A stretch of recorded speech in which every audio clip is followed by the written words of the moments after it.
Hi hello ನಮಸ್ತೆ ಸ್ನೇಹಿತರೆ. ನೀವು ನೋಡ್ತಾ ಇದ್ದೀರಾ ಕರಿಯರ್ ಬೂಸ್ಟರ್ ಕನ್ನಡ ಯೂಟ್ಯೂಬ್ ಚಾನಲನ್ನು. ಸ್ನೇಹಿತರೆ, ಯಾರೆಲ್ಲ ಮೊದಲನೇ ಬಾರಿಗೆ ನಮ್ಮ ಚಾನಲ್ಗೆ ತಾವು ಭೇಟಿ ಕೊಟ್ಟಿದ್ದೀರಾ ದಯಮಾಡಿ ಸಬ್ಸ್ಕ್ರೈಬ್ ಆಗೋದನ್ನು ಮರಿಬೇಡಿ ಸ್ನೇಹಿತರೆ. ಹಾಗೆಯೇ ತಮಗೆ ಈ ವಿಡಿಯೋ ಇಷ್ಟ ಆಗಿದ್ರೆ ಲೈಕ್ ಮಾಡಿ, ಶೇರ್ ಮಾಡಿ, ಕಮೆಂಟ್ ಮಾಡೋದನ್ನು ಸಹ ಮರಿಬೇಡಿ. ಸ್ನೇಹಿತರೆ, ಈ ವಿಡಿಯೋ ತಮ್ಮ ಜೀವನದ ಭವಿಷ್ಯದ ದಿಕ್ಕನ್ನೇ ಬದಲಿಸುತ್ತೆ ಅಂತಲೇ ಹೇಳ್ಬೋದು. ಹೌದು ಸ್ನೇಹಿತರೆ, ಯಾಕಂತ ಹೇಳಿದ್ರೆ PSTR 2026ರ ಪರೀಕ್ಷೆಗೆ ಸಂಬಂಧಪಟ್ಟಂತೆ ಈ ಅದ್ಭುತವಾದ ವಿಡಿಯೋ ತಮಗಾಗಿ ಅರ್ಪಣೆ ಸ್ನೇಹಿತರೆ. ಯಾರೆಲ್ಲ PSTR ಶಿಕ್ಷಕರಾಗಬೇಕು ಅಂತ ಹೇಳಿ ಕನಸನ್ನು ಕಾಣ್ತಾ ಇದ್ರೆ, ಅದು ಕೂಡ ವಿಶೇಷವಾಗಿ ಕಲ್ಯಾಣ ಕರ್ನಾಟಕದಲ್ಲಿ ಖಾಲಿ ಇರತಕ್ಕಂತಹ 4882 ಹುದ್ದೆಗಳಿಗೆ ಈ ಹಿಂದೆ ನಮ್ಮ ಚಾನಲ್ನಲ್ಲಿ ಅಧಿಕೃತವಾಗಿ ಮಾಹಿತಿಯನ್ನು ಹಂಚಿಕೊಂಡಿದ್ದು, ಅದರ ಆಳ ಅಗಲಕ್ಕೆ ಸಂಬಂಧಪಟ್ಟಂತಹ ಸಂಪೂರ್ಣ ವಿಶ್ಲೇಷಣೆ ಈ ವಿಡಿಯೋದಲ್ಲಿ ನಾವು ಮಾಡ್ತಾ ಇದ್ದೀವಿ ಸ್ನೇಹಿತರೆ.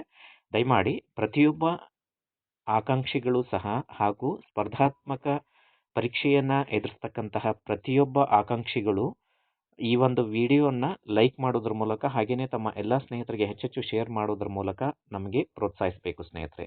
ಯಾಕಂತ ಹೇಳಿದ್ರೆ ನಿಮ್ಮ ಒಂದು ಯಶಸ್ಸಿನ ಹಾದಿಯಲ್ಲಿ ನಮ್ಮ ಚಾನಲ್ ಸದಾ ನಿಮ್ಮ ಜೊತೆ ಇರುತ್ತೆ.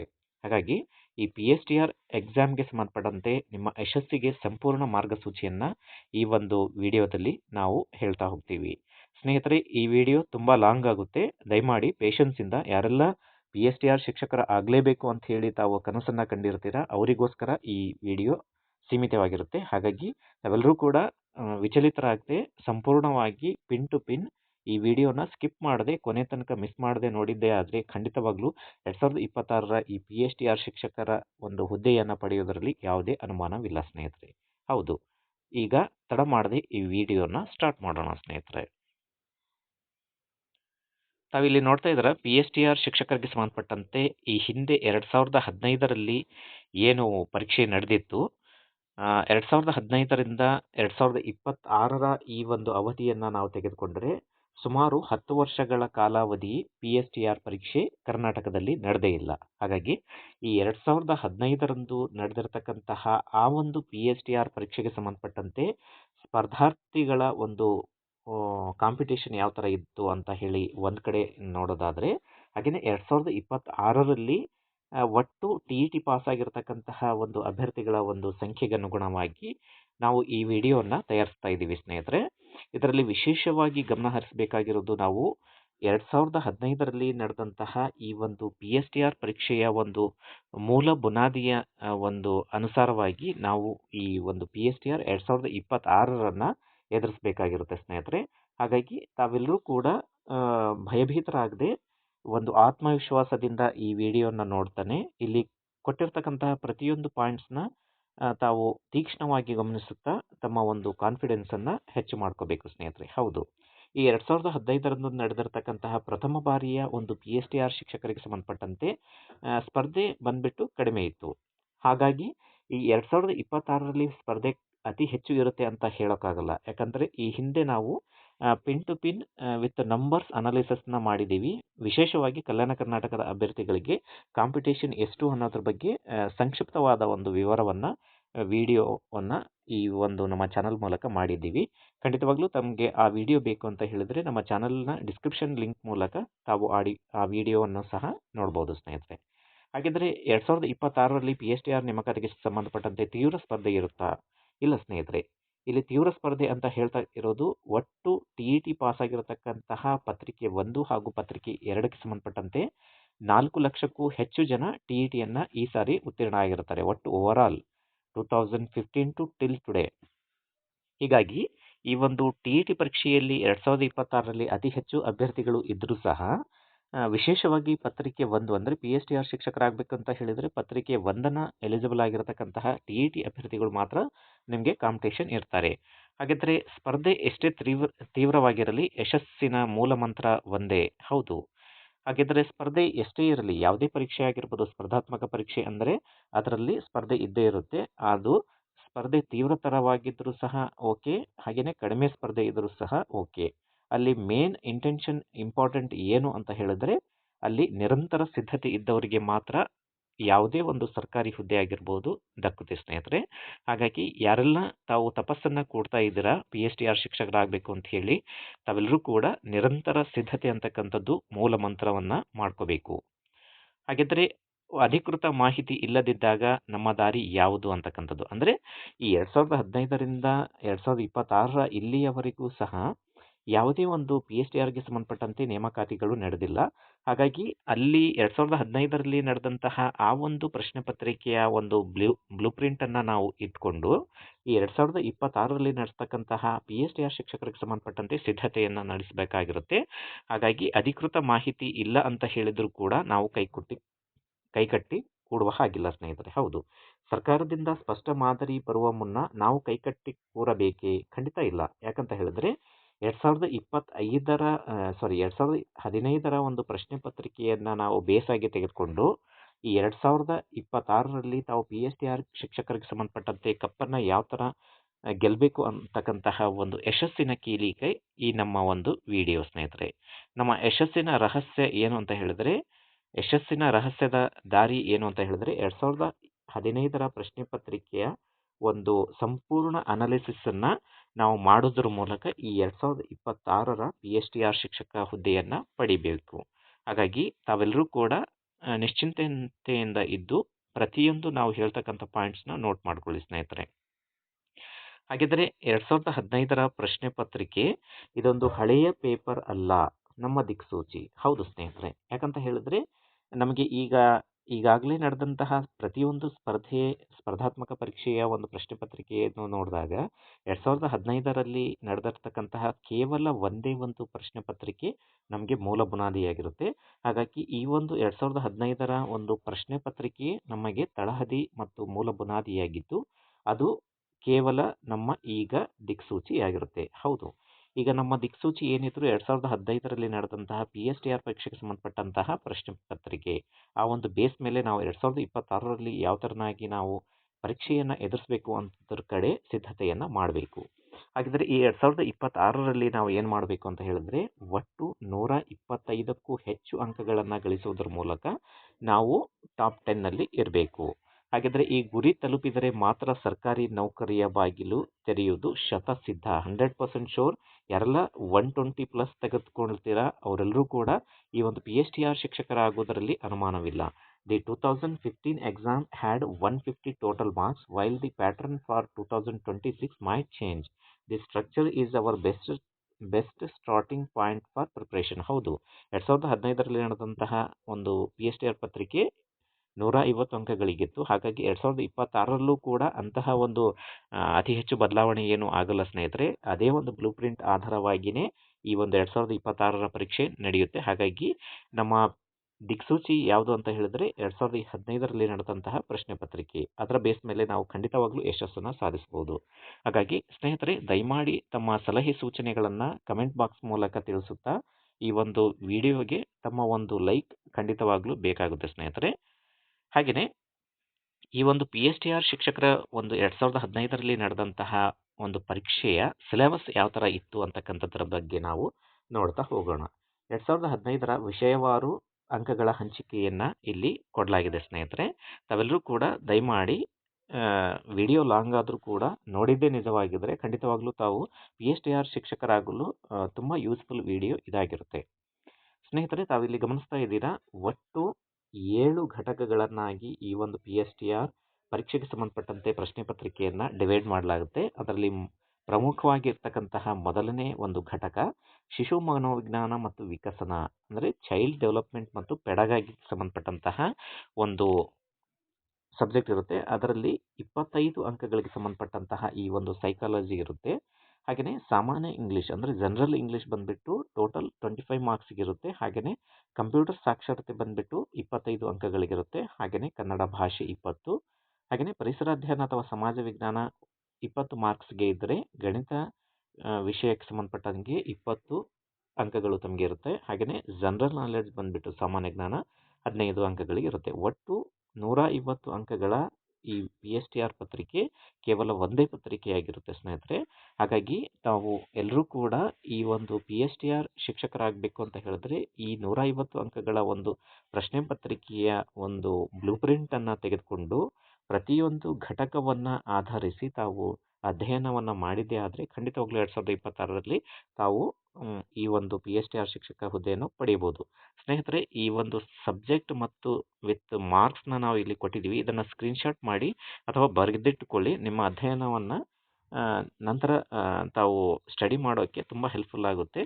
ಹಾಗೆಯೇ ಮುಂದುವರಿಯುತ್ತಾ ಈ ಒಂದು PSTR 2015ರ ಒಂದು ಅಂಕಗಳ ನೀಲಿ ನಕಾಶೆಯನ್ನು ನಾವು ಇಲ್ಲಿ ಕೊಟ್ಟಿದ್ದೀವಿ ಸ್ನೇಹಿತರೆ. ತಾವು ಸ್ವಲ್ಪ ಒಂದು ಸೂಕ್ಷ್ಮವಾಗಿ ಗಮನಿಸಿದ್ದೇ ಆದರೆ ಇಲ್ಲಿ ಒಂದು ತಮಗೆ ಪಾಯಿಂಟ್ ದೊರೆಯುತ್ತೆ. ಏನು ಅಂತ ಹೇಳಿದ್ರೆ 2015ರಲ್ಲಿ ನಡೆದಂತಹ ಒಂದು PSTR ಶಿಕ್ಷಕರಿಗೆ ಸಂಬಂಧಪಟ್ಟಂತೆ ಯಾವ ಥರನಾಗಿ ಡಿವೈಡ್ ಮಾಡ್ಬೋದು ಸಿಲೆಬಸ್ಸನ್ನು ಅಂತ ಹೇಳಿದ್ರೆ, ಚೈಲ್ಡ್ ಡೆವಲಪ್ಮೆಂಟ್ ಮತ್ತು ಪೆಡಗಾಗಿ ಸಂಬಂಧಪಟ್ಟಂತೆ 25 ಅಂಕಗಳು, ಹಾಗೆಯೇ ಇಂಗ್ಲೀಷ್ಗೆ ಸಂಬಂಧಪಟ್ಟಂತೆ 25 ಅಂಕಗಳು, ಹಾಗೆಯೇ ಕಂಪ್ಯೂಟರ್ಗೆ ಸಂಬಂಧಪಟ್ಟಂತೆ 25 ಅಂಕಗಳು. ಇಲ್ಲಿ ಕೊಟ್ಟಿರ್ತಕ್ಕಂತಹ ಈ ಭಾಗದ ಒಂದು ಈ ಕಲರನ್ನು ಚೇಂಜ್ ಮಾಡಿ ನಾವು ಇಲ್ಲಿ ಒಂದು ಗ್ರಾಫ್ನ ನೀಡಿದ್ದೀವಿ. ಇದರಲ್ಲಿ ತಾವು ಗಮನಿಸಬಹುದು 3 ವಿಷಯಗಳೇ 75 ಅಂಕಗಳನ್ನು ಹೊಂದಿವೆ. ಹೌದು ಸ್ನೇಹಿತರೆ, ಈ 3 ಸಬ್ಜೆಕ್ಟ್ಸ್ಗಳೇನದಾವೆ, ಈ ವಿಷಯಗಳು ಇವು PSTR ಪರೀಕ್ಷೆಯ ಗೇಮ್ ಚೇಂಜರ್ ಅಂದ್ರೂ ಕೂಡ ತಪ್ಪಾಗಲಿಕ್ಕಿಲ್ಲ. ಹೌದು, ಯಾಕಂತ ಹೇಳಿದ್ರೆ ಈ 3 ವಿಷಯಕ್ಕೆ ಸಂಬಂಧಪಟ್ಟಂತೆ ಯಾರು ತೀಕ್ಷ್ಣವಾಗಿ ಗಮನವಿಟ್ಟು ಸ್ಟಡಿಯನ್ನು ಮಾಡ್ತೀರಿ, ತಾವು ಇಲ್ಲಿಯೇ 75 ಅಂಕಗಳನ್ನು ಸರಾಗವಾಗಿ ಪಡಿಬಹುದು. ಇನ್ನುಳಿದಂತಹ ಒಂದು ಸಬ್ಜೆಕ್ಟ್ನ ಸ್ಟಡಿ ಮಾಡುವ ಅವಶ್ಯಕತೆ ಇಲ್ಲ ಸರ್ ಅಂತ ಹೇಳ್ಬೋದು. ಖಂಡಿತ ಆ ಥರನಾಗಿ ಹೇಳ್ತಾ ಇಲ್ಲ. ಇಲ್ಲಿ ಒಟ್ಟು ಇರ್ತಕ್ಕಂತಹ 7 ಸಬ್ಜೆಕ್ಟಲ್ಲಿ ಈ ಒಂದು ಕೇವಲ 3 ಸಬ್ಜೆಕ್ಟ್ ಇಷ್ಟು ಒಂದು ವೇಟೇಜ್ ಮಾರ್ಕ್ಸನ್ನು ಪಡಿತಾವೆ ಅಂತ ಹೇಳಿದ್ರೆ ತಾವು ಇದರ ಕಡೆ ಅತಿ ಜಾಗರೂಕರಾಗಿ ಈ ಕಡೆ ಗಮನ ಹರಿಸುವುದು ಅತಿ ಅವಶ್ಯಕವಾಗಿರುತ್ತೆ ಸ್ನೇಹಿತರೆ. ಹಾಗಾಗಿ ಈ ಒಂದು 3 ವಿಷಯಗಳನ್ನು ತಾವು ಖಾತರಿ ಮಾಡ್ಕೊಂಡ್ಬೇಡಿ, ಇದರಲ್ಲಿ ಅತಿ ಹೆಚ್ಚು ಅಂಕಗಳು ತಮಗೆ ಸಿಗುತ್ತೆ. ಹಾಗೆಯೇ ಕನ್ನಡಕ್ಕೆ ಸಂಬಂಧಪಟ್ಟಂತೆ 20 ಅಂಕಗಳಿದ್ದರೆ, ಸೋಷಿಯಲ್ ಸೈನ್ಸ್ ಅಥವಾ EVSಗೆ ಸಂಬಂಧಪಟ್ಟಂತೆ 20, ಮ್ಯಾಥಮೆಟಿಕ್ಸ್ಗೆ 20, ಹಾಗೆಯೇ ಜನರಲ್ ನಾಲೆಡ್ಜ್ಗೆ ಸಂಬಂಧಪಟ್ಟಂತೆ 15 ಒಂದು ಅಂಕಗಳು ತಮಗೆ ಇರುತ್ತೆ. ಹಾಗಿದ್ದರೆ ಮೊದಲ ಆದ್ಯತೆ 75 ಅಂಕಗಳಿಗಾಗಿ ಈ 3 ವಿಷಯಗಳ ಮೇಲೆ ತಾವು ಹಿಡಿತ ಸಾಧಿಸುವುದು ಅನಿವಾರ್ಯ. ಯಾಕಂತ ಹೇಳಿದರೆ ಅತಿ ಹೆಚ್ಚು ಅಂತ ಹೇಳಿದರೆ 75 ಅಂಕಗಳನ್ನು ತಾವು ಇಲ್ಲಿ ಸರಾಗವಾಗಿ ಪಡೆಯಬಹುದು. ಅವು ಯಾವ್ಯಾವು ಅಂತ ಹೇಳಿದರೆ, ಶಿಶು ಮನೋವಿಜ್ಞಾನಕ್ಕೆ ಸಂಬಂಧಪಟ್ಟಂತೆ 25 ಅಂಕಗಳು, ಶಿಶು ಮನೋವಿಜ್ಞಾನ ವಿಕಸನ ಮತ್ತು ಕಲಿಕೆಯ ತತ್ವಗಳಿಗೆ ಸಂಬಂಧಪಟ್ಟಂತೆ ಈ 25 ಅಂಕಗಳನ್ನ ಮೀಸಲಿಡಲಾಗುತ್ತೆ. ಹಾಗೆಯೇ ಸಾಮಾನ್ಯ ಇಂಗ್ಲೀಷಿಗೆ ಸಂಬಂಧಪಟ್ಟಂತಹ ವ್ಯಾಕರಣ ಮತ್ತು ಭಾಷಾ ಗ್ರಹಿಕೆಗೆ ಸಂಬಂಧಪಟ್ಟಂತೆ 25 ಅಂಕಗಳನ್ನ ಅಲ್ಲಿ ನೀಡಲಾಗುತ್ತೆ. ಹಾಗೆಯೇ ಕಂಪ್ಯೂಟರ್ ಸಾಕ್ಷರತೆಗೆ ಸಂಬಂಧಪಟ್ಟಂತೆ 25 ಅಂಕಗಳು, ಮೂಲ ಪರಿಕಲ್ಪನೆಗಳು ಮತ್ತು ಅಪ್ಲಿಕೇಶನ್ಸ್ಗೆ ಸಂಬಂಧಪಟ್ಟಂತೆ ಈ ಒಂದು 25 ಅಂಕಗಳಿರುತ್ತೆ. ಒಟ್ಟು 75 ಅಂಕಗಳಿಗೆ ಸಂಬಂಧಪಟ್ಟಂತೆ ಈ 3 ಒಂದು ವಿಷಯಗಳನ್ನು ತಾವು ಕಾನ್ಸಂಟ್ರೇಟ್ ಮಾಡಿದರೆ ಖಂಡಿತವಾಗ್ಲೂ 75 ಅಂಕಗಳನ್ನ ಈಸಿಯಾಗಿ ಪಡೆಯಬಹುದು. ಇವು ನಿಮ್ಮ ಶ್ರೇಯಾಂಕವನ್ನು ನಿರ್ಧರಿಸುವ ವಿಷಯಗಳಾಗಿದ್ದು ಇವುಗಳಲ್ಲಿ ಗರಿಷ್ಠ ಅಂಕ ಗಳಿಸುವುದು ಅನಿವಾರ್ಯ. ಹೌದು ಸ್ನೇಹಿತರೆ, ಯಾಕಂತ ಹೇಳಿದ್ರೆ ತಮ್ಮ ಮೆರಿಟ್ ಕನ್ಸಿಡರ್ ಮಾಡ್ತಕ್ಕಂತಹ ಒಂದು ಪ್ರಮುಖ ಒಂದು ಗೇಮ್ ಚೇಂಜರ್ ಸಬ್ಜೆಕ್ಟ್ಸ್ ಬಂದ್ಬಿಟ್ಟು ಶಿಶು ಮನೋವಿಜ್ಞಾನ ಮತ್ತು ಸಾಮಾನ್ಯ ಇಂಗ್ಲೀಷ್ ಹಾಗೆಯೇ ಕಂಪ್ಯೂಟರ್ ಸಾಕ್ಷರತೆ, ಈ 3 ಒಂದು ಸಬ್ಜೆಕ್ಟ್ ಕಡೆ ತಾವು ಫೋಕಸ್ ಮಾಡಿದ್ದೇ ಆದರೆ ಖಂಡಿತವಾಗ್ಲೂ 75 ಅಂಕಗಳನ್ನ ಈಸಿಯಾಗಿ ತಾವು ಪಡೆಯಬಹುದು. ಹಾಗೆಯೇ ಸಮತೋಲಿತ ಸಿದ್ಧತೆ ಅಂತಕ್ಕಂಥದ್ದು ಪ್ರತಿ ಅಂಕವು ಮುಖ್ಯ ಅಂತಕ್ಕಂತಹ ಒಂದು ವಿಷಯವನ್ನು ಸಹ ನಾವು ಮರೆಯೋ ಹಾಗಿಲ್ಲ. ಹೌದು, ಯಾಕಂತ ಹೇಳಿದ್ರೆ ಪ್ರತಿಯೊಂದು ಸಬ್ಜೆಕ್ಟ್ಗೂ ಕೂಡ ನಾವು ಇಂಪಾರ್ಟೆನ್ಸ್ನ ಕೊಡಬೇಕಾಗುತ್ತೆ. ಹಾಗೆಯೇ ಇನ್ನುಳಿದಂತಹ ಸಬ್ಜೆಕ್ಟ್ ಬಂದ್ಬಿಟ್ಟು ಕನ್ನಡ, ಗಣಿತ, ಹಾಗೆಯೇ ಸಮಾಜ ವಿಜ್ಞಾನ ಅಥವಾ ಪರಿಸರ ಅಧ್ಯಯನ, ಸಾಮಾನ್ಯ ಜ್ಞಾನ. ಈ ಕನ್ನಡ ವಿಷಯಕ್ಕೆ ಸಂಬಂಧಪಟ್ಟಂತೆ ನಾವು ನೋಡೋದಾದರೆ ವ್ಯಾಕರಣ, ಛಂದಸ್ಸು ಮತ್ತು ಹಳೆಗನ್ನಡ ಸಾಹಿತ್ಯದ ಮೇಲೆ ತಾವು ತುಂಬಾ ಫೋಕಸ್ ಮಾಡಬೇಕಾಗುತ್ತೆ. ಈ 20 ಅಂಕಗಳನ್ನ ತಾವು ಹೆಚ್ಚುವರಿಯಾಗಿ ಪಡಿಬೇಕು ಅಂತ ಹೇಳಿದ್ರೆ ವ್ಯಾಕರಣ, ಛಂದಸ್ಸು ಮತ್ತು ಹಳೆಗನ್ನಡ ಸಾಹಿತ್ಯದ ಮೇಲೆ ತಾವು ಗಮನ ಹರಿಸಿದ್ದೇ ಆದರೆ ಖಂಡಿತವಾಗ್ಲೂ ತಾವು ಈ ಒಂದು ಕನ್ನಡಕ್ಕೆ ಸಂಬಂಧಪಟ್ಟಂಥ 20 ಅಂಕಗಳನ್ನು ಈಸಿಯಾಗಿ ಪಡೆಯಬಹುದು. ಹಾಗೆಯೇ ಗಣಿತಕ್ಕೆ ಸಂಬಂಧಪಟ್ಟಂತೆ ನಾವು ನೋಡೋದಾದರೆ ವೇಗ ಮತ್ತು ನಿಖರತೆಗೆ ಸಂಬಂಧಪಟ್ಟಂತೆ ತಾವು ಅತಿ ಪ್ರಾಮುಖ್ಯತೆಯನ್ನು ಕೊಡೋದರ ಜೊತೆಗೆ ವಾಣಿಜ್ಯ ಗಣಿತ ಮತ್ತು ರೇಖಾಗಣಿತದ ಪ್ರಮೇಯಗಳನ್ನು ಸಹ ತಾವು ಅಭ್ಯಾಸ ಮಾಡುವುದು ಅತಿ ಅವಶ್ಯಕವಾಗಿರುತ್ತೆ. ಹಾಗೆಯೇ ಸಮಾಜ ವಿಜ್ಞಾನ ಅಥವಾ ಪರಿಸರ ಅಧ್ಯಯನಕ್ಕೆ ಸಂಬಂಧಪಟ್ಟಂತೆ 25 ಅಂಕಗಳನ್ನು ನಿಗದಿಪಡಿಸಿದ್ದು ಇಲ್ಲಿ ಇತಿಹಾಸ, ಸಂವಿಧಾನ, ಭೂಗೋಳದ ಮೂಲ ಪರಿಕಲ್ಪನೆಗಳನ್ನು ತಾವು ಇಂಪಾರ್ಟೆನ್ಸ್ ಆಗಿ ನೋಡಬೇಕಾಗುತ್ತೆ. ಇತಿಹಾಸದಲ್ಲಿ ಕೆಲವೊಂದು ಇಸವಿಗಳು ಹಾಗೆಯೇ ನಡೆದಂತಹ ಪ್ರಮುಖ ಘಟನೆಗಳನ್ನು ನೋಡೋದ್ರ ಜೊತೆಗೆ ಸಂವಿಧಾನದಲ್ಲಿ ಪ್ರಮುಖ ಆರ್ಟಿಕಲ್ಸ್ನ ತಾವು ನೋಡೋದು ಅತಿ ಅವಶ್ಯಕವಾಗಿರುತ್ತೆ. ಹಾಗೆಯೇ ಭೂಗೋಳಕ್ಕೆ ಸಂಬಂಧಪಟ್ಟಂತೆ ಮೂಲಭೂತ ಪರಿಕಲ್ಪನೆಗಳನ್ನು ತಾವು ನೋಡಿದ್ದೇ ಆದರೆ ಈ ಒಂದು ಪರಿಸರ ಅಧ್ಯಯನ ಅಥವಾ ಸಮಾಜ ವಿಜ್ಞಾನಕ್ಕೆ ಸಂಬಂಧಪಟ್ಟಂತೆ 20 ಅಂಕಗಳನ್ನ ಪಡೆಯಬಹುದು. ಇನ್ನು ಸಾಮಾನ್ಯ ಜ್ಞಾನಕ್ಕೆ ಸಂಬಂಧಪಟ್ಟಂತೆ 15 ಅಂಕಗಳನ್ನ ನಿಗದಿಪಡಿಸಲಾಗಿರುತ್ತೆ.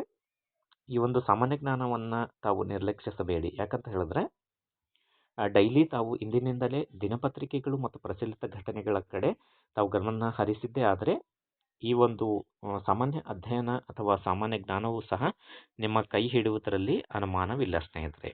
ಹಾಗಿದ್ರೆ ನಿಮ್ಮ ಸಿದ್ಧತೆಯ ಮೂಲಾಧಾರ ಯಾವುದು ಅಂತ ಹೇಳಿದರೆ, ತಾವು ಇಂಪಾರ್ಟೆಂಟ್ ಆಗಿ ನೋಟ್ ಮಾಡ್ಕೋಬೇಕಾಗಿರ್ತಕ್ಕಂತಹ ಒಂದು ಇಂಪಾರ್ಟೆಂಟ್ ಒಂದು ಪ್ರೋ ಟಿಪ್ನು ಸಹ ಇಲ್ಲಿ ನೀಡಲಾಗುತ್ತೆ.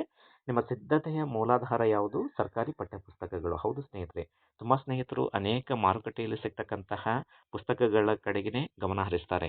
ತಮ್ಮ ಕೈಯಲ್ಲಿ ಇರ್ತಕ್ಕಂತಹ ಈ ಒಂದು ಸರ್ಕಾರಿ ಪಠ್ಯಪುಸ್ತಕಗಳ ಕಡೆ ಗಮನನೇ ಹರಿಸೋದಿಲ್ಲ. ಈ PSTR ಶಿಕ್ಷಕರಾಗಬೇಕು ಅಂತ ಹೇಳಿದ್ರೆ ಪ್ರಮುಖವಾಗಿ ತಮಗೆ ಮೇನ್ ಬೇಕಾಗಿರ್ತಕ್ಕಂತಹ ಬೇಸಿಕ್ ಹಾಗೆಯೇ ಫೌಂಡೇಶನ್ ಅಂತ ಹೇಳಿದ್ರೆ ಸರ್ಕಾರಿ ಪಠ್ಯಪುಸ್ತಕಗಳು. 6ರಿಂದ 10ನೇ ತರಗತಿಯವರೆಗಿನ ಸಮಾಜ ವಿಜ್ಞಾನ, ವಿಜ್ಞಾನ, ಗಣಿತ, ಕನ್ನಡ ಮತ್ತು ಇಂಗ್ಲಿಷ್ ಪಠ್ಯಪುಸ್ತಕಗಳೇ ನಿಮ್ಮ ಪ್ರಮುಖ ಆಕರ ಗ್ರಂಥಗಳು ಅಂತಾನೆ ಹೇಳ್ಬೋದು.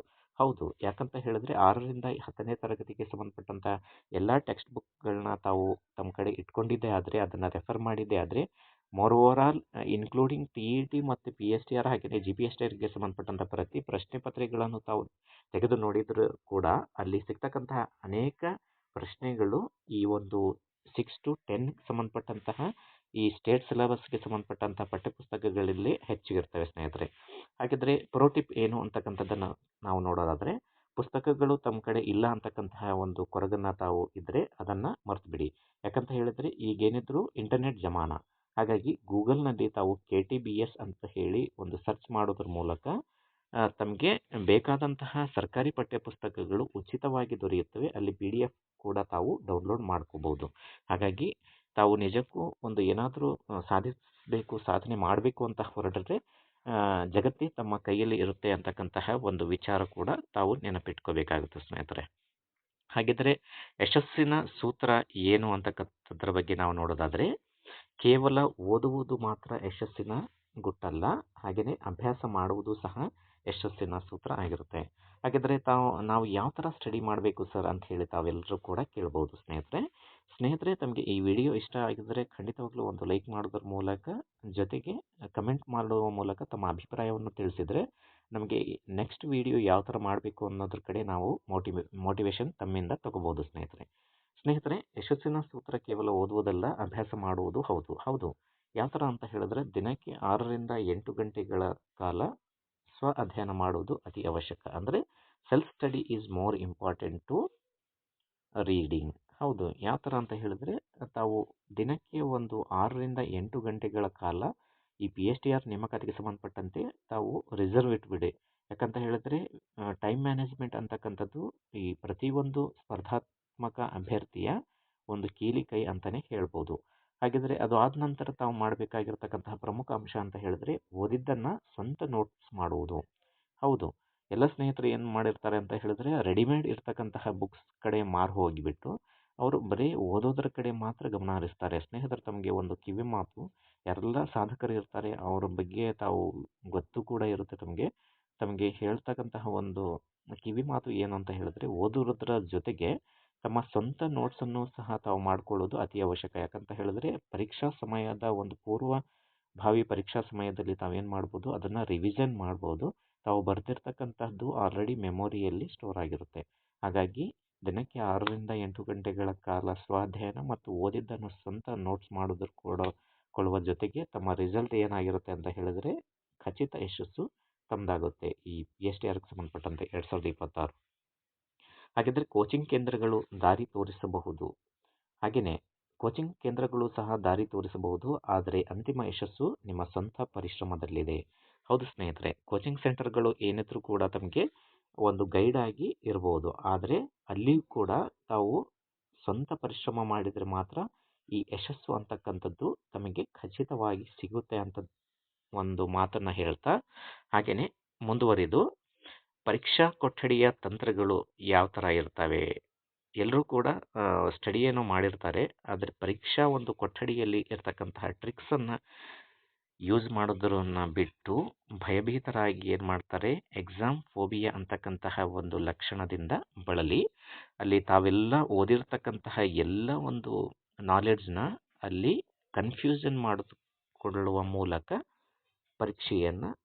ಪರೀಕ್ಷೆ ಚೆನ್ನಾಗಿಲ್ಲ ಅಂತಕ್ಕಂತಹ ಕೊರಗಿಂದ ಬಳಲ್ತಾರೆ. ಹಾಗಿದ್ರೆ ಪರೀಕ್ಷಾ ಕೊಠಡಿಯ ತಂತ್ರಗಳು ಏನೇನು ಅಂತಕ್ಕಂಥದ್ರ ಬಗ್ಗೆ ನಾವು ನೋಡೋದಾದರೆ, ಫಸ್ಟ್ ಆಫ್ ಆಲ್ ಸಮಯ ನಿರ್ವಹಣೆ, time management is more important for all competitive exams. ಯಾಕಂತ ಹೇಳಿದ್ರೆ ಇಲ್ಲಿ ತಮಗೆ PSTR ಪರೀಕ್ಷೆಯಲ್ಲಿ ಇರ್ತಕ್ಕಂಥದ್ದು 150 ಪ್ರಶ್ನೆಗಳು, ಹಾಗೆಯೇ ತಮಗೆ ಕೊಡ್ತಕ್ಕಂಥದ್ದು ಕೂಡ 150 ನಿಮಿಷಗಳು. ಅಂದರೆ ಪ್ರತಿ ಪ್ರಶ್ನೆಗೆ ಸರಾಸರಿ ಕೇವಲ ಒಂದೇ 1 ನಿಮಿಷ. ಹಾಗಾಗಿ ತಾವು ಉತ್ತರವನ್ನು ಕೊಡೋದರಲ್ಲಿ ವೇಗ ಅಂತಕ್ಕಂಥದ್ದು ಅತಿ ಮುಖ್ಯವಾಗಿರುತ್ತೆ. ಹಾಗಿದ್ದರೆ ಎಲಿಮಿನೇಷನ್ ತಂತ್ರ ಇನ್ನೊಂದು ಯಾವ ಥರ ಅಂತ ಹೇಳಿದ್ರೆ, ಪ್ರತಿಯೊಂದು ಪ್ರಶ್ನೆಗಳಿಗೆ 4 ಆಯ್ಕೆಗಳನ್ನು ತಮಗೆ ನೀಡಲಾಗುತ್ತೆ, A, B ಮತ್ತು C ಹಾಗೆಯೇ D ಅಂತ ಹೇಳಿ. ಅದರಲ್ಲಿ ಎಲಿಮಿನೇಷನ್ ಮಾಡ್ತಕ್ಕಂಥದ್ದು ಅತಿ ಪ್ರಮುಖವಾದ ಒಂದು ಟೆಕ್ನಿಕ್ ಆಗಿರುತ್ತೆ ಸ್ನೇಹಿತರೆ. ಯಾವಾಗ ಅಂತ ಹೇಳಿದ್ರೆ ಉತ್ತರನೇ ಗೊತ್ತಿಲ್ಲ ಅಂತಕ್ಕಂತಹ ಒಂದು ಸಂದರ್ಭದಲ್ಲಿ ತಾವೇನು ಮಾಡಬೇಕಾಗಿರುತ್ತೆ, ಸರಿಯಾದ ಉತ್ತರ ಗೊತ್ತಿಲ್ಲದಿದ್ದಾಗ ತಪ್ಪು ಉತ್ತರಗಳನ್ನು ಮೊದಲು ತೆಗೆದುಹಾಕಿ ಇದು ನಿಮ್ಮ ಸಾಧ್ಯತೆಗಳನ್ನು ಹೆಚ್ಚಿಸುತ್ತದೆ. ಇದು 100% purely approved and genuine tricks ಅಂತಲೇ ಹೇಳ್ಬೋದು. ಯಾಕಂತ ಹೇಳಿದ್ರೆ ಒಂದು ನನ್ನ ಎಕ್ಸ್ಪೀರಿಯನ್ಸನ್ನು ಸಹ ಹೇಳ್ಬೋದಾದರೆ ಇದು ಖಂಡಿತವಾಗ್ಲೂ ತಮಗೆ ಕೈ ಹಿಡಿಯುತ್ತೆ. ಯಾವಾಗ ಅಂತ ಹೇಳಿದ್ರೆ ತಮಗೆ ಸರಿಯಾದ ಉತ್ತರ ಗೊತ್ತಿಲ್ಲ ಅಂತಕ್ಕಂತಹ ಒಂದು ಸಂದರ್ಭದಲ್ಲಿ ಮಾತ್ರ ಈ ಒಂದು ಎಲಿಮಿನೇಷನ್ ತಂತ್ರವನ್ನು ತಾವು ಬಳಸಬಹುದು. ಯಾವಾಗ ಅಂತ ಹೇಳಿದ್ರೆ ಎ ತಪ್ಪಾಗಿದ್ದು ಸಿನೂ ಕೂಡ ತಪ್ಪಾಗಿರುತ್ತೆ, ಅದನ್ನು ತಾವು ಅಲ್ಲಿ ಬಿಟ್ಬಿಡಬೇಕು. ಎ ಮತ್ತು ಸಿ ಈಗ ಏನಿದ್ರೂ ಕೂಡ ಬಿ ಮತ್ತು ಡಿ ಯಲ್ಲಿ ಉತ್ತರ ಇರುತ್ತೆ. ಅದು ಸಾಧ್ಯತೆಗಳು ಆ ಬಿ ಮತ್ತು ಡಿ ಯಲ್ಲಿ ಅತಿ ಹೆಚ್ಚು ಸಾಧ್ಯತೆ ಯಾವುದಿರುತ್ತೆ ಅದನ್ನು ತಾವು ಹಾಕಿ ಬಂದಿದ್ದೇ ಆದರೆ ಖಂಡಿತವಾಗ್ಲೂ ಉತ್ತರ ಅದೇ ಆಗಿರುತ್ತೆ. ಹಾಗೆಯೇ ಅಣುಕು ಪರೀಕ್ಷೆಗಳನ್ನು ಅಟೆಂಡ್ ಮಾಡುವುದು ಸಹ ಈ ಒಂದು ಪರೀಕ್ಷಾ ಕೊಠಡಿಯ ತಂತ್ರ ಅಂತಲೇ ಹೇಳ್ಬೋದು. ಹೌದು ಸ್ನೇಹಿತರೆ, ಯಾಕಂತ ಹೇಳಿದ್ರೆ ನಿಜವಾದ ಪರೀಕ್ಷೆಗೂ ಮುನ್ನ ತಾವು ಕನಿಷ್ಠ 5ರಿಂದ 10 ಅಣುಕು ಪರೀಕ್ಷೆ ಅಂದರೆ ಮಾಡೆಲ್ ಟೆಸ್ಟನ್ನು ಬರೆಯುವುದು ಅತಿ ಪ್ರಮುಖವಾಗಿರುತ್ತೆ ಈ ಒಂದು ಸ್ಪರ್ಧಾತ್ಮಕ ಜಗತ್ತಿನಲ್ಲಿ. ಇದು ಆತ್ಮವಿಶ್ವಾಸವನ್ನು ಹೆಚ್ಚಿಸುತ್ತದೆ ತಮಗೆ. ಯಾಕಂತ ಹೇಳಿದ್ರೆ ಈಗ ಪರೀಕ್ಷೆ ಮುಂದೆ ಇರ್ತಕ್ಕಂತಹ ಒಂದು ಸಂದರ್ಭದಲ್ಲಿ ಪ್ರತಿಯೊಬ್ಬ ಅಭ್ಯರ್ಥಿಗಳು ಇಲ್ಲಿ ಓದಿದ್ದನ್ನು ಡೈರೆಕ್ಟಾಗಿ ಎಕ್ಸಾಮ್ ಹಾಲಿಗೆ ಹೋಗಿ ಬರೆಯೋದ್ರಿಂದ ಏನಾಗುತ್ತೆ, ಒಂದು ಎಕ್ಸಾಮ್ ಫೋಬಿಯಾ ಇರುತ್ತೆ, ಅದನ್ನು ಹೋಗಲಾಡಿಸ್ಬೇಕು ಅಂತ ಹೇಳಿದ್ರೆ ಅದಕ್ಕೂ ಮುಂಚೆ ನಮ್ಮಂತಹ ಯೂಟ್ಯೂಬ್ ಚಾನಲ್ ಹಾಗೆಯೇ ಆನ್ಲೈನ್ ಕೋಚಿಂಗಲ್ಲಿ ನಡೆಸ್ತಕ್ಕಂತಹ ಮಾಡೆಲ್ ಟೆಸ್ಟನ್ನು ಸಹ ತಾವು ಖಂಡಿತವಾಗ್ಲೂ ಅಟೆಂಡ್ ಆಗೋದ್ರ ಮೂಲಕ ಪರೀಕ್ಷಾ ಭಯವನ್ನು ಹೋಗಲಾಡಿಸಿ ಪರೀಕ್ಷೆಯನ್ನು ಯಶಸ್ವಿಯಾಗಿ ತಾವು ಬರೀಬಹುದು ಸ್ನೇಹಿತರೆ. ಹಾಗಾದರೆ ನಂತರದ ಪ್ರಮುಖವಾದ ಅತಿ ಪ್ರಮುಖ ಒಂದು ಟ್ರಿಕ್ಸ್ ಅಂತ ಹೇಳಿದ್ರೆ ಮಾನಸಿಕ ಒತ್ತಡ ನಿರ್ವಹಣೆ. ಹೌದು ಸ್ನೇಹಿತರೆ, ಇಷ್ಟೆಲ್ಲ ಮಾಡಿಬಿಟ್ಟು ತಾವು ಶ್ರಮ ಪಟ್ಟಿರ್ತೀರ, ಆದರೆ ಮನಸ್ಸನ್ನು ತಾವು ಶಾಂತ ರೀತಿಯಲ್ಲಿ ಇಡೋದಿಲ್ಲ, ಒತ್ತಡದಲ್ಲಿ ಇಡ್ತೀರ. ಹಾಗಾಗಿ ಮಾನಸಿಕ ಒತ್ತಡವನ್ನು ನಿರ್ವಹಣೆ ಮಾಡುವುದು ಶಾಂತ ಮನಸ್ಸೇ ನಿಮ್ಮ ದೊಡ್ಡ ಶಕ್ತಿ ಅಂತಕ್ಕಂತಹ ಒಂದು ಧ್ಯೇಯವಾಕ್ಯದೊಂದಿಗೆ ತಮ್ಮ ಪ್ರತಿದಿನದ ಒಂದು ಪ್ರಾರಂಭ ಯಾವ ಥರನಾಗಿರಬೇಕು ಅಂತ ಹೇಳಿದ್ರೆ ಶಾಂತ ಮನಸ್ಸೇ ನಿಮ್ಮ ದೊಡ್ಡ ಶಕ್ತಿಯಾಗಿ ಹೊರಹೊಮ್ಮಬೇಕು. ಆವಾಗಲೇ ಮಾತ್ರ ತಾವು ಯಶಸ್ಸನ್ನು ಸಾಧಿಸೋದಕ್ಕೆ ಸಾಧ್ಯ ಆಗುತ್ತೆ. ಹಾಗಿದ್ರೆ ಯಾವ ಥರ ಅದು ಶಾಂತ ಮನಸ್ಸು ಅಂತಕ್ಕಂಥದ್ದು ದೊಡ್ಡ ಶಕ್ತಿಯಾಗಿ ರೂಪುಗೊಳ್ಳುತ್ತೆ ಅಂತಕ್ಕಂಥದ್ರ ಬಗ್ಗೆ ನಾವು ನೋಡೋದಾದರೆ, ಇತರರ ಸಿದ್ಧತೆಯೊಂದಿಗೆ ನಿಮ್ಮನ್ನು ಯಾವತ್ತೂ ಕೂಡ ಹೋಲಿಸಿಕೊಳ್ಳಬೇಡಿ ಸ್ನೇಹಿತರೆ. ತಮಗೆ ಅತಿ ಪ್ರಮುಖವಾದ ಕಿವಿ ಮಾತು ಅಂತ ಹೇಳಿದರೆ ಮೊದಲನೆಯ ಒಂದು ಕಿವಿ ಮಾತು. ಯಾಕಂತ ಹೇಳಿದ್ರೆ ತಾವು ಏನು ಮಾಡ್ತೀರಾ ಅಂತ ಹೇಳಿದ್ರೆ ತಮ್ಮಲ್ಲಿ ಶ್ರಮ ಹಾಗೆಯೇ ಸಾಮರ್ಥ್ಯ ತುಂಬಾ ಇರುತ್ತೆ. ಕೆಲವೊಂದು ಸ್ಪರ್ಧಾತ್ಮಕ ಅಭ್ಯರ್ಥಿಗಳು ಮತ್ತು ಸ್ನೇಹಿತರು ಏನು ಮಾಡ್ತಾರೆ ಅಂತ ಹೇಳಿದ್ರೆ ಅವರನ್ನು ಬೇರೆ ಒಂದು ಸ್ನೇಹಿತರ ಜೊತೆಗೆ ಹೋಲಿಸ್ಕೊಳ್ತಾರೆ. ತಾವು ಮಾಡುವ ಅತಿ ದೊಡ್ಡ ತಪ್ಪು ಇದು. ಯಾಕಂತ ಹೇಳಿದ್ರೆ ನಿಮ್ಮ ಸಾಮರ್ಥ್ಯ ಎಂಥದ್ದು ಅನ್ನೋದ್ರ ಬಗ್ಗೆ ತಾವು ಒಂದು ಸರಿ ಸ್ವ ಅಭಿರುಚಿಯೊಂದಿಗೆ ಸಾಕ್ಷಿಯಾಗಿ ತಾವು ತಮ್ಮ ಸಾಮರ್ಥ್ಯವನ್ನು ಪರೀಕ್ಷಿಸಿಕೊಳ್ಳಿ. ಆವಾಗ ತಮಗೆ ಗೊತ್ತಾಗುತ್ತೆ ಯು ಆರ್ ದಿ ಹೀರೋ ಅಂಥೇಳಿ. ಹಾಗೆಯೇ ಹಣಕಾಸಿನ ಒತ್ತಡ ಅಥವಾ ಕೋಚಿಂಗ್ಗೆ ಹೋಗಲಾಗಿಲ್ಲ ಅಂತಕ್ಕಂತಹ ಕೊರಗನ್ನು ತಾವು ಯಾವತ್ತೂ ಕೂಡ ಇಟ್ಕೋಬಾರ್ದು, ಇದನ್ನು ಬಿಡಬೇಕು. ಹೌದು ಸ್ನೇಹಿತರೆ, ತುಂಬ ಒಂದು ಮಧ್ಯಮ ವರ್ಗದಲ್ಲಿ ಇರ್ತಕ್ಕಂತಹ ನಮ್ಮ ಸ್ನೇಹಿತರಲ್ಲಿ ಕೊರಗು ಯಾವುದು ಅಂತ ಹೇಳಿದ್ರೆ ಈ ಒಂದು 2ನೇ ಕೊರಗು ಇರುತ್ತೆ. ಇದನ್ನು ಮೊದಲು ತಾವು ಹಿಂದೆ ಈ ವಿಡಿಯೋನ ತಾವು ನೋಡ್ತಾ ಇದ್ದೀರಿ ಅಂತ ಹೇಳಿದ್ರೆ ಈಗಿನಿಂದಲೇ ಇದನ್ನು ಡಿಲೀಟ್ ಮಾಡಿ. ಯಾವುದು ಅಂತ ಹೇಳಿದ್ರೆ ಹಣಕಾಸಿನ ಒತ್ತಡ. ನಮ್ಮಲ್ಲಿ ದುಡ್ಡಿಲ್ಲ, ನಮಗೆ ದುಡ್ಡಿನ ಪ್ರಾಬ್ಲಮ್ ತುಂಬಾ ಇದೆ, ಹಾಗೆಯೇ ಕೋಚಿಂಗ್ಗೆ ಕೂಡ ನಾವು ದುಡ್ಡು ಇಲ್ಲದಕ್ಕೆ ಹೋಗೋಕ್ಕಾಗಿಲ್ಲ ಅಂತಕ್ಕಂತಹ ಒಂದು ಕೊರಗನ್ನು ಇಟ್ಕೊಂಡ್ಬಿಟ್ಟು ತಾವೇನು ಮಾಡ್ತೀರಾ, ಮನಸ್ಸಲ್ಲಿ ತುಂಬಾ ಯಾತನೆಯನ್ನು ಅನುಭವಿಸ್ತೀರ. ಈ ಯಾತನೆ ಏನಾಗುತ್ತೆ ಅಂತ ಹೇಳಿದ್ರೆ ನಿಮ್ಮ ಒಂದು PSTR ಪರೀಕ್ಷೆಗೆ ಸಂಬಂಧಪಟ್ಟಂತೆ ಏನು ಪ್ರಿಪ್ರೇಷನ್ನ ಮಾಡ್ತಾ ಇರ್ತೀರಿ ಅಲ್ಲಿ ಹಿನ್ನಡೆಯನ್ನು ಅನುಭವಿಸ್ತೀರಿ ಸ್ನೇಹಿತರೆ. ಹಾಗಾಗಿ ದಯಮಾಡಿ ನಮ್ಮ ಈ career booster Kannada YouTube channel ಮೂಲಕ ತಮಗೆ ಎಲ್ಲ ಒಂದು ಸ್ಪರ್ಧಾತ್ಮಕ ಆಕಾಂಕ್ಷೆಗಳಲ್ಲಿ ಒಂದು ವಿನಂತಿ, ಈ ಒಂದು 2ನೇ ಒಂದು ಪಾಯಿಂಟನ್ನು ತಾವು ಹಿಂದೆಯೇ ಡಿಲೀಟ್ ಮಾಡಿಕೊಂಡ್ರೆ ನಿಮ್ಮ ಯಶಸ್ಸು ಸರಾಗವಾಗಿ ಇರುತ್ತೆ ಸ್ನೇಹಿತರೆ.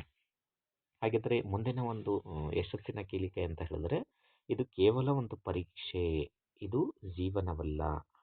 ಹಾಗೆಯೇ ಪ್ರಾಮಾಣಿಕ ಪ್ರಯತ್ನ ಮಾಡಿ ಫಲಿತಾಂಶದ ಬಗ್ಗೆ ಚಿಂತಿಸಬೇಡಿ.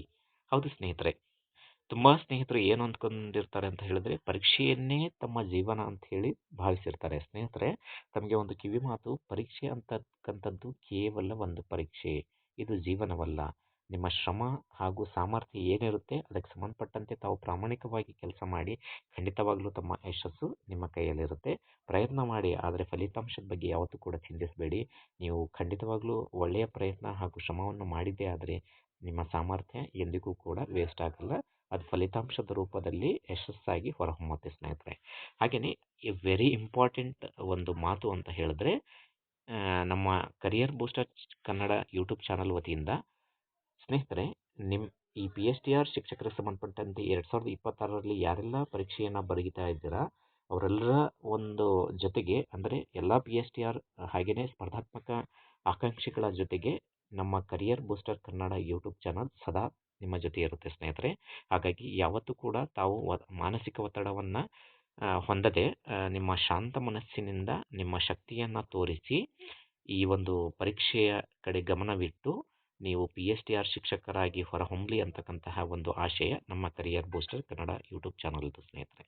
ಹಾಗೆಯೇ ತಾವು ಪ್ರತಿದಿನ ಏನು ಮಾಡಬೇಕು ಅಂತ ಹೇಳಿದ್ರೆ, ಕನ್ನಡಿ ಮುಂದೆ ನಿಂತ್ಕೊಂಡು ನಾನು ಶಿಕ್ಷಕ, ನಾನು ಶಿಕ್ಷಕಿಯಾಗಲಿದ್ದೇನೆ ಅಂತಕ್ಕಂತಹ ಒಂದು ಪ್ರಾಂಪ್ಟನ್ನು ನಿಮ್ಮ ಮನಸ್ಸಿಗೆ ಪ್ರತಿದಿನ ಕೊಡಿ ಸ್ನೇಹಿತರೆ. ಇದು ಎಲ್ರಿಗೂ ಕೂಡ ಹಾಸ್ಯಾಸ್ಪದ ಅನಿಸ್ಬೋದು ಸ್ನೇಹಿತರೆ. ತಮಗೆ ಗೊತ್ತಿಲ್ಲ, ನೀವು ಏನನ್ನ ಮನಸ್ಸಲ್ಲಿ ಎಕ್ಸ್ಪೆಕ್ಟ್ ಮಾಡ್ತೀರಾ ಅದು ನಿಮ್ಮ ಜೀವನದಲ್ಲಿ 100% ಸಕ್ಸಸ್ ಆಗಿ ಹೊರಹೊಮ್ಮುತ್ತೆ ಸ್ನೇಹಿತರೆ. ಎಲ್ಲರೂ ಕೂಡ ಇಂದಿನಿಂದಲೇ ಒಂದು ಪ್ರಯತ್ನವನ್ನು ಮಾಡಿ, ಈಗ ಹೇಳಿರ್ತಕ್ಕಂಥ ಪ್ರತಿ ಪಾಯಿಂಟ್ಸ್ನು ತಾವು ನೋಟ್ ಮಾಡಿಕೊಂಡು ಈ ವಿಡಿಯೋನ ಇನ್ನೊಂದು ಸಾರಿ ತಾವು ಕೇಳಿ ನಿಮ್ಮ ಸ್ನೇಹಿತರಿಗೂ ಕೂಡ ಹಂಚುವ ಮೂಲಕ ಈ ಒಂದು PSTR ಶಿಕ್ಷಕ ನೇಮಕಾತಿಯಾಗೋದ್ರ ಕಡೆ ಗಮನ ಹರಿಸಿ. ಹಾಗೆಯೇ ಪ್ರತಿದಿನ ತಾವು ಬೆಳಗ್ಗೆ ಎದ್ದ ತಕ್ಷಣ ತಾವು ಕನ್ನಡಿ ಮುಂದೆ ಹೋಗಿಬಿಟ್ಟು ಏನು ಮಾಡಬೇಕು ಅಂತ ಹೇಳಿದ್ರೆ, ನಾನು ಶಿಕ್ಷಕನಾಗ್ತಾ ಇದ್ದೀನಿ 2026ರಲ್ಲಿ, ಹಾಗೆಯೇ ನಾನು ಶಿಕ್ಷಕಿಯಾಗಲಿದ್ದೇನೆ ಅಂತಕ್ಕಂತಹ ಒಂದು ನಿರ್ಧಾರದೊಂದಿಗೆ ನಿಮ್ಮ ಪ್ರತಿದಿನವನ್ನು ವಿಜೃಂಭಣೆಯಿಂದ ಆಚರಿಸಿ ಸ್ನೇಹಿತರೆ. ಹಾಗೆಯೇ ನಿಮ್ಮನ್ನು ಮೊದಲು ನೀವು ನಂಬಿ. ಎಲ್ಲ ಸ್ನೇಹಿತರು ಏನು ಮಾಡಬೇಕು ಅಂತ ಹೇಳಿದ್ರೆ, self love is most important. ಹೌದು ಸ್ನೇಹಿತರೆ, ನಮ್ಮನ್ನು ನಾವು ಫಸ್ಟ್ ನಂಬಬೇಕು, ಆನಂತರ ಬೇರೆಯವ್ರನ್ನ ನಂಬಬೇಕಾಗುತ್ತೆ. ಹಾಗಾಗಿ ನಿಮ್ಮ ಮೇಲೆ ನಿಮಗೆ ನಂಬಿಕೆ ಇರಬೇಕು ಅಂತ ಹೇಳಿದ್ರೆ ನಿಮ್ಮನ್ನು ಮೊದಲು ನೀವು ನಂಬಬೇಕು.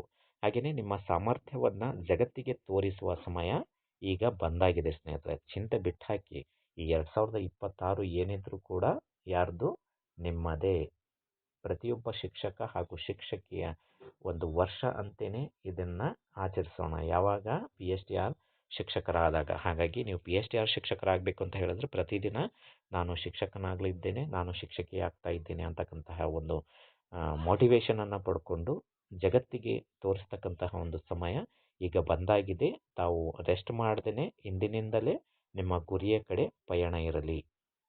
ನಿಮ್ಮ ಗುರಿ ಏನಾಗಿರಬೇಕು ಅಂತ ಹೇಳಿದ್ರೆ, ನಿಮ್ಮ ಗುರಿಯನ್ನು ಆರ್ಡರ್ ಕಾಪಿ ಕೈ ಸೇರುವವರೆಗೂ ರಹಸ್ಯವಾಗಿಡಿ. ಹೌದು, ಇದು ವೆರಿ ಇಂಪಾರ್ಟೆಂಟ್ ಪಾಯಿಂಟ್ಸ್ ಅಂತಲೇ ಹೇಳ್ಬೋದು. ಎಲ್ಲರೂ ಏನು ಮಾಡ್ತಾರೆ ಅಂತ ಹೇಳಿದ್ರೆ ಪರೀಕ್ಷೆಗೆ ಸಿದ್ಧತೆಯನ್ನು ಮಾಡ್ಕೊಳ್ತಾ ಇರ್ತಾರೆ. ಹಾಗೇನೆ ಹೇಳ್ತಾರೆ ಪ್ರತಿ ಜನರಲ್ ಆಗಿ ಏನಂತ ಹೇಳಿದ್ರೆ, ಎಲ್ಲ ಸ್ನೇಹಿತರ ಜೊತೆಗೆ ಏನಂತಾರೆ, ನಾನು PSTR ಶಿಕ್ಷಕ ಎಕ್ಸಾಮ್ ಬರಿತಾ ಇದ್ದೀನಿ, ಪ್ರಿಪ್ರೇಷನ್ ಮಾಡ್ತಾ ಇದ್ದೀನಿ, ನಾನು ಶಿಕ್ಷಕ ಆಗ್ತೀನಿ ಅಂತ ಹೇಳಿ. ಸ್ನೇಹಿತರೆ, ಯಾವತ್ತೂ ಕೂಡ ಹೊರಗಡೆ ಹೇಳ್ಕೋಬೇಡಿ. ನಿಮ್ಮ ಆತ್ಮಕ್ಕೆ ಹೇಳಿ, ನಿಮ್ಮ ಆತ್ಮಸಾಕ್ಷಿಗೆ ಹೇಳಿ. ಯಾಕಂತ ಹೇಳಿದ್ರೆ ನೀವು ಯಾವಾಗ ಜಗತ್ತಿಗೆ ಹೇಳಬೇಕು ಅಂತ ಹೇಳಿದ್ರೆ, ನಿಮ್ಮ ಆರ್ಡರ್ ಕಾಪಿ ನಿಮ್ಮ ಕೈ ಸೇರಿದ ನಂತರ ಖಂಡಿತವಾಗ್ಲೂ ಇಡೀ ಜಗತ್ತಿಗೆ ಹೇಳಿ, ನಾನು ಶಿಕ್ಷಕನಾಗಿಬಿಟ್ಟೆ ಅಂಥೇಳಿ. ಹಾಗಾಗಿ ನಿಮ್ಮ ಒಂದು ಆರ್ಡರ್ ಕಾಪಿ ನಿಮ್ಮ ಕೈ ಸೇರುವವರೆಗೂ ಈ ಒಂದು ಪಾಯಿಂಟ್ಸ್ನ ರಹಸ್ಯವಾಗಿಟ್ಟು ನಿಮ್ಮ ಯಶಸ್ಸೇ ಮಾತಾಗಬೇಕು ಸ್ನೇಹಿತರೆ. ಹೌದು, ಯಾವಾಗ? ನೀವು PSTR ಶಿಕ್ಷಕರಾಗಿ ಹೊರಬಂದಾಗ. ಹಾಗಿದ್ರೆ ಪುನರಾವರ್ತನೆ ಅಂತಕ್ಕಂಥದ್ದು ಹೇಗೆ ಅಂತಕ್ಕಂಥದ್ರ ಬಗ್ಗೆ ನಾವು ನೋಡೋದಾದರೆ, revision is most important success key of achievement. ಹೌದು ಸ್ನೇಹಿತರೆ, ಪುನರಾವರ್ತನೆ ಅಂತಕ್ಕಂಥದ್ದು ಯಶಸ್ಸಿನ ಕೀಲಿಕೈ. ಅದು ವಿಶೇಷವಾಗಿ PSTR ಹಾಗೆಯೇ GPSTR ಪರೀಕ್ಷೆಗೆ ಸಂಬಂಧಪಟ್ಟಂತೆ ಪುನರಾವರ್ತನೆ ಅಂತಕ್ಕಂಥದ್ದು ಅತಿ ಪ್ರಮುಖವಾಗಿ ತಮಗೆ ಬೇಕಾಗುತ್ತೆ. ಒಂದು ವಾರದಲ್ಲಿ ಓದಿದ್ದನ್ನು ಒಂದು ವಾರಾಂತ್ಯದಲ್ಲಿ ಕಡ್ಡಾಯವಾಗಿ ತಾವು ಪುನರಾವರ್ತನೆ ಮಾಡ್ಕೋಬೇಕು. ಹೌದು, ಯಾಕಂತ ಹೇಳಿದ್ರೆ ಈಗ ಒಂದ್ಸರಿ ಓದ್ಬಿಟ್ರೆ ಮುಗೀತು ಅಂತಕ್ಕಂತಹ ಒಂದು ಭಾವನೆಯನ್ನು ಬಿಟ್ಟು ಇಲ್ಲಿಂದ ಅಂದರೆ ಡೇ 1 ಅಂತ ಹೇಳಿದ್ರೆ ಫಾರ್ ಎಕ್ಸಾಂಪಲ್ ಇವತ್ತು ಸ್ಯಾಟರ್ಡೇಯಿಂದ ನೆಕ್ಸ್ಟ್ ಸ್ಯಾಟರ್ಡೇ ಒಳಗಡೆ ತಾವು ಏನೆಲ್ಲ ಓದಿರ್ತೀರಿ ಅದನ್ನು ನೆಕ್ಸ್ಟ್ ಬರ್ತಕ್ಕಂತಹ ಒಂದು ಸ್ಯಾಟರ್ಡೇ ದಿನ ಅದನ್ನು ಕಡ್ಡಾಯವಾಗಿ ತಾವು ರಿವಿಷನ್ ಮಾಡ್ಕೋತಾ ಹೋಗಿ. ತಮ್ಮ ರಿವಿಷನ್ನಲ್ಲಿ ಯಶಸ್ಸಿನ ಕೀಲಿಕೈ ಅಡಗಿದೆ ಸ್ನೇಹಿತರೆ. ಹಾಗೆಯೇ ಸ್ನೇಹಿತರೊಂದಿಗೆ ಒಂದು ಅಧ್ಯಯನ ಗುಂಪನ್ನು ಸಹ ರಚಿಸಿಕೊಂಡು ವಿಷಯಗಳನ್ನು ಚರ್ಚಿಸಿ. ಇದು ಜ್ಞಾನವನ್ನು ದೃಢಪಡಿಸುತ್ತೆ. ಗ್ರೂಪ್ ಸ್ಟಡಿ ಮಾಡೋದು ಕೂಡ ವೆರಿ ಇಂಪಾರ್ಟೆಂಟ್ ಅಂತ ಹೇಳ್ಬೋದು. ಹಾಗೆಯೇ ನಿಮ್ಮ ಸ್ನೇಹಿತರಿಂದ ಯಾವ ಥರ ಇರಬೇಕು ಅಂತ ಹೇಳಿದ್ರೆ ಅವರು ಕೂಡ ಯಾವುದಾದ್ರೂ ಒಂದು ಸರ್ಕಾರಿ ಹುದ್ದೆಯನ್ನು ಪಡಿಬೇಕು ಅಂತಕ್ಕಂತಹ ಒಂದು ಕನಸನ್ನು ಕಂಡಿರ್ತಕ್ಕಂತಹ ಅಭ್ಯರ್ಥಿಗಳ ಜೊತೆಗೆ ತಮ್ಮ ಒಂದು ಸ್ನೇಹಿತರ ಗುಂಪನ್ನು ರಚಿಸಿಕೊಂಡು ತಾವು ಪ್ರತಿದಿನ ಏನು ಮಾಡಬೇಕು ಅಂತ ಹೇಳಿದ್ರೆ ತಾವು ಸ್ಟಡಿ ಮಾಡಿರ್ತಕ್ಕಂಥದ್ರ ಬಗ್ಗೆ ಅವ್ರ ಜೊತೆ ಡಿಸ್ಕಷನ್ ಮಾಡಿ ಅವ್ರು ಏನು ಸ್ಟಡಿ ಮಾಡಿದ್ದಾರೆ ಅದ್ರ ಬಗ್ಗೆನೂ ಕೂಡ ತಾವು ಡಿಸ್ಕಷನ್ ಮಾಡೋದ್ರ ಮೂಲಕ ಎಲ್ಲರೂ ಕೂಡ ಗೆಟ್ ಟುಗೆದರ್ ಥರ ಸ್ಟಡಿ ಮಾಡಿದರೆ ತಮಗೆ ಈಸಿಯಾಗಿ ಟ್ಯಾಕಲ್ ಮಾಡ್ಬೋದು ಸ್ನೇಹಿತರೆ. ಕಟ್ಟ ಕಡೆಯ ಒಂದು ಮಾತು ಅಂತ ಹೇಳಿದ್ರೆ ನಮ್ಮ career booster Kannada YouTube channel ವತಿಯಿಂದ ಎಲ್ಲ PSTR ಶಿಕ್ಷಕರಿಗೆ ಸಂಬಂಧಪಟ್ಟಂತೆ ಈ ಒಂದು ಮಾತು ಅತಿ ಪ್ರಮುಖವಾಗಿದೆ. ಇದನ್ನು ನೋಟ್ ಮಾಡ್ಕೊಳ್ಳಿ. ರೇಸ್ ಈಗ ಆರಂಭವಾಗಿದೆ. ಹೌದು ಸ್ನೇಹಿತರೆ, PSTR ಅಂತಕ್ಕಂತಹ ಒಂದು ರೇಸ್ ಯಾವಾಗ ಆರಂಭವಾಗಿದೆ? ಈಗ ಆರಂಭವಾಗಿದೆ. ಹಿಂದೆ ಓದಲು ತಾವು ಏನು ಮಾಡಬೇಕು? ಆರಂಭಿಸಬೇಕು. ಹಾಗೆಯೇ ಗುರಿ ಮುಟ್ಟುವ ತನಕ ತಾವು ನಿಲ್ಲದಿರಿ. ಹಾಗೆಯೇ ಜಗತ್ತು ನಿಮ್ಮ ವೇಗವನ್ನು ನೋಡುತ್ತಾ ನಿಂತಿದೆ. ಜಗತ್ತು ನೋಡ್ತಾನೇ ಇದೆ. ಹೌದು, ಫಾರ್ ಎಕ್ಸಾಂಪಲ್ ಅರುಣ್ ಅವರು ಹೇಗೆ ರೇಸಲ್ಲಿ ಇದ್ದಾರೆ, ರೇಸಲ್ಲಿ ನಿಜವಾಗ್ಲೂ ಪಾರ್ಟಿಸಿಪೇಟ್ ಮಾಡ್ತಾರಾ, ಅವರು ಓದಲು ಆರಂಭಿಸಿದಾರಾ, ಗುರಿ ಮುಟ್ತಾರಾ ಅಂತಕ್ಕಂತಹ ಕಾತರತೆಯಿಂದ ಎಲ್ಲರೂ ಕೂಡ ನಿಮ್ಮನ್ನೇ ನೋಡ್ತಾ ಇದ್ದಾರೆ. ಖಂಡಿತವಾಗ್ಲೂ ಜಗತ್ತು ನಿಮ್ಮ ವೇಗವನ್ನು ನೋಡ್ತಾ ಕುಂತಿದೆ. ಈಗೇನಿದ್ರು ರೇಸ್ ನಿಮ್ಮ ಕೈಯಲ್ಲಿ. ತಾವು ಗೆದ್ದು ಬರಬೇಕು ಈ ರೇಸ್ನಲ್ಲಿ.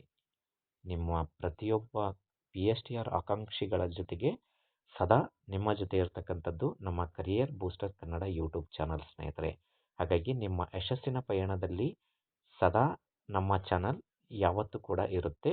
ಹಾಗಾಗಿ ತಾವು ಮರೆಯದೆ ಇಂದಿನಿಂದಲೇ ಈ PSTR ಶಿಕ್ಷಕರಿಗೆ ಸಂಬಂಧಪಟ್ಟಂತೆ ಅಧ್ಯಯನವನ್ನು ಹಾಗೆಯೇ ರೇಸನ್ನು ಪ್ರಾರಂಭ ಮಾಡಿ. ನಿಮ್ಮ ಜೊತೆ ಸದಾ ನಮ್ಮ career booster Kannada YouTube channel ಇರುತ್ತೆ. ದಯಮಾಡಿ ಈ ವಿಡಿಯೋ ತಮಗೆ ಇಷ್ಟ ಆಗಿದ್ದರೆ ಲೈಕ್ ಮಾಡಿ, ಶೇರ್ ಮಾಡಿ, ಕಮೆಂಟ್ ಮಾಡೋದನ್ನು ಸಹ ಮರಿಬೇಡಿ ಸ್ನೇಹಿತರೆ. ಧನ್ಯವಾದಗಳು.